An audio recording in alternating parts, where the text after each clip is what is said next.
தமிழக காங்கிரஸ் கட்சி இரண்டாக உடையப் போகிறது என்ற பரபரப்பு செய்தியை முதலாக நமது ஜெம் தொலைக்காட்சி தெரிவித்திருந்துச்சு. இந்த நிலையில தான் சிதம்பரம் தலைமையில புதிய காங்கிரஸ் கட்சி தொடங்குவதற்கான ஏற்பாடுகளும் தீவிரமா நடைபெற்றுட்டு இருக்கு.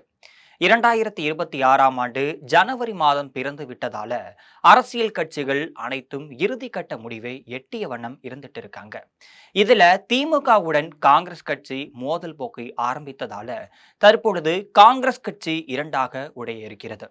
திமுக தலைவர் முதலமைச்சர் மு.க.ஸ்டாலின் இதன் பின்னணியில மிகப்பெரிய திட்டத்தையும் தீட்டிட்டு இருக்காரு. திமுக கூட்டணியில காங்கிரஸ் அணி என்ன முடிவெடுக்க போகிறது, சிதம்பரம் என்ன செய்ய போகிறார், மு.க.ஸ்டாலின் திட்டம் வெற்றி பெறுமா என்பது போன்ற பரபரப்பு கள நிலவரத்தை இப்பொழுது பார்க்கலாம்.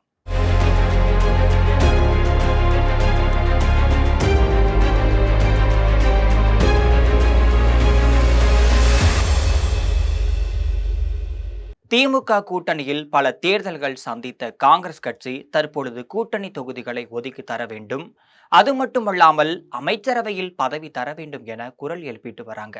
இதன் உச்சகட்டமாக தற்பொழுது அகில இந்திய காங்கிரஸ் தலைவரான ராகுல் காந்தியை திரைமறைவுல தமிழக வெற்றி கழகத்தில் இணைவதற்கான ஏற்பாடுகளை செய்யும்படி தமிழக காங்கிரசிற்கு உத்தரவிட்டதாகவும் சொல்லப்படுது.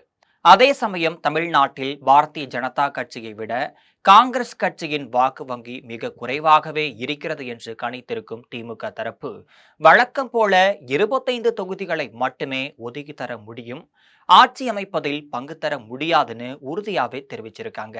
இதற்கு சம்மதிக்காவிட்டால் கூட்டணியிலிருந்து தாராளமாக விலகலான்னு பின்னணியில எச்சரிக்கை தகவலும் தெரிவிக்கப்பட்டிருக்கு. இந்த நிலையில தான் காங்கிரஸ் கட்சி சார்பில் ஒரு குழுவினர் தமிழக வெற்றி கழகத்துடன் திரைமறைவு பேச்சுவார்த்தையும் நடத்திட்டு இருக்காங்க. இன்னமும் 2 வாரங்கள்ல இந்த பேச்சுவார்த்தை முடிவுற்று காங்கிரஸ் கட்சி தமிழக வெற்றி கழகத்துடன் இணையும் சூழல் ஏற்பட இருக்கு. இந்த நிலையில தான் மீண்டும் திமுக ஆட்சி தொடர வேண்டும் என்பதில் முதலமைச்சர் மு.க.ஸ்டாலின் உறுதியாகவே இருந்துட்டு இருக்காரு. இதனைத் தொடர்ந்து ராஜதந்திரமாக அவர் பல திட்டங்களையும் வகுத்து செயல்பட்டு இருக்காரு. அதன் ஒரு கட்டமாக தான் காங்கிரஸ் கட்சி தற்பொழுது இரண்டாக உடைய காத்திருக்கிறது.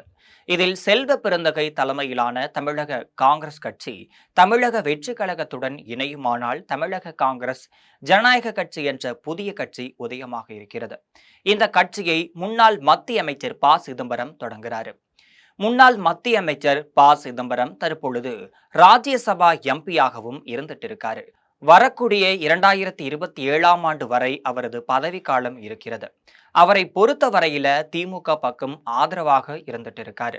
2027ஆம் ஆண்டுக்கு பிறகு மீண்டும் ராஜ்யசபா பதவி வேண்டும், எனவே அதற்கு திமுகவின் ஆதரவு தேவை என்பதில் அவர் கவனமாகவே இருந்துட்டு இருக்காரு. இதன் நிமித்தமாக தான் சிதம்பரமும் மு.க.ஸ்டாலினும் தனித்தனியாக சந்தித்தும் பேசியிருக்காங்க. அந்த அடிப்படையில தான் ஏற்கனவே ஒரு காலகட்டத்தில் தமிழக காங்கிரஸ் ஜனநாயக கட்சி என்ற கட்சியை சிதம்பரம் தொடங்கியிருந்தார்.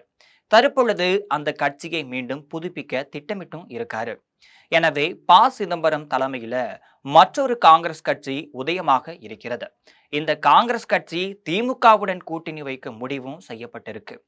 ஏற்கனவே செல்வ பெருந்தகை மீதான அதிருப்தியில ஏராளமான காங்கிரஸ் நிர்வாகிகள் இருப்பதால முக்கியமான காங்கிரஸ் நிர்வாகிகள் சிதம்பரத்துடன் இணைவார்கள் என்றும் எதிர்பார்க்கப்பட்டு இருக்கு.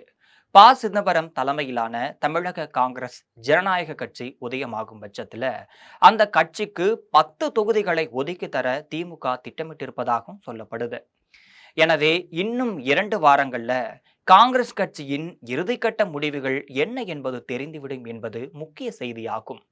இது போன்ற அரசியல் பின்னணி செய்திகளை அன்றாடம் தெரிந்து கொள்ள ஜெம் தொலைக்காட்சியுடன் எப்பொழுதும் இணைப்பில் இருங்கள்.